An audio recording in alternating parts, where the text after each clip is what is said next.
In less than an hour, the column of ash was 30 miles high, fanning out in all directions.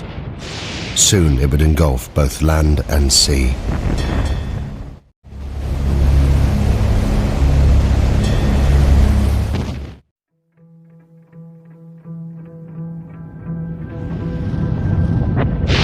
That morning, there was no dawn on Krakatoa. Throughout the night, the explosions increased.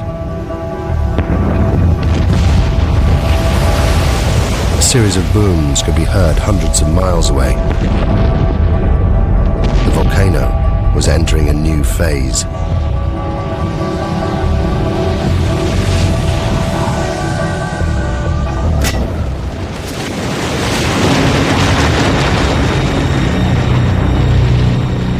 After 20 hours of constant eruption, the magma chamber of Krakatoa was empty.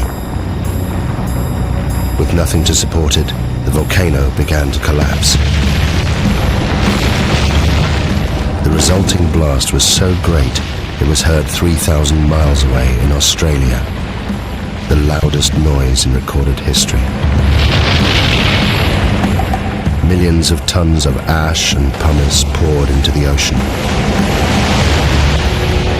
triggering a tsunami more destructive than anything that had come before.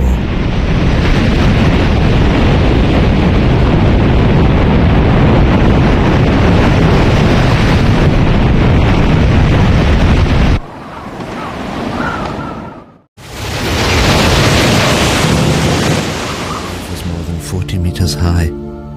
It lifted the lighthouse from its base. It destroyed the entire coastline. Towns, villages. There was nothing they could do. Thousands died. What was unknown to me then was that the volcano had one last terrible secret to reveal.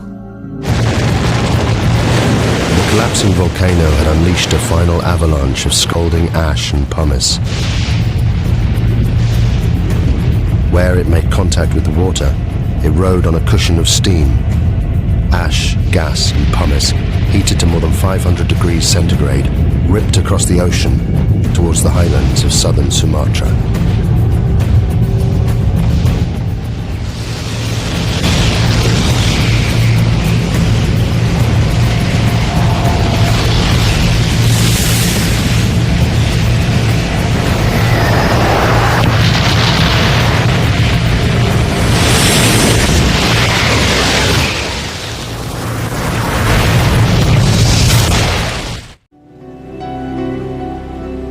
The eruption destroyed 165 coastal villages, and it left more than 36,000 people dead.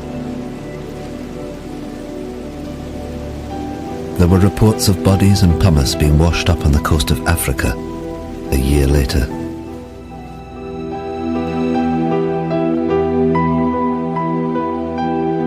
Roger Verbeek's work on Krakatoa went on to become the foundation of modern volcanology. It provided scientists with a detailed eyewitness account of the entire cycle of an eruption for the first time in history. The eruption had far-reaching effects. 20 million tons of sulfur were released into the atmosphere, causing extraordinary sunsets across the planet and lowering global temperatures well into the 20th century. Of Krakatoa itself, almost nothing remained.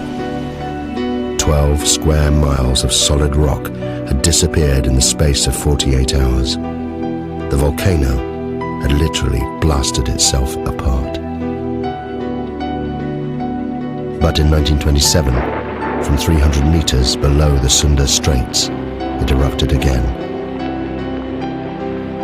As Verbeek predicted in his writings, a new volcano formed, growing at a rate of 5 meters every year. The Indonesians called this volcano Anak Krakatau, son of Krakatoa. Today, millions of people live within sight of it. And it's still growing.